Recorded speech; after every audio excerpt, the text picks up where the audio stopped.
大家好，欢迎收听台湾俗谚。今仔日要甲大家介绍的俗谚是留一寡互人探听。古早社会消息无流通，男女若要建立婚姻，往往爱探听甲真功夫。若有人探听的结果无理想，想要找到对象就真恶。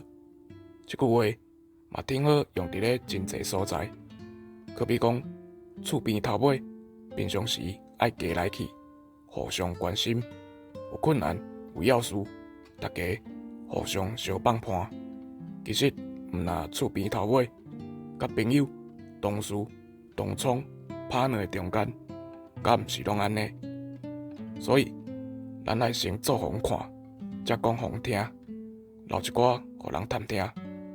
以上，感谢收听。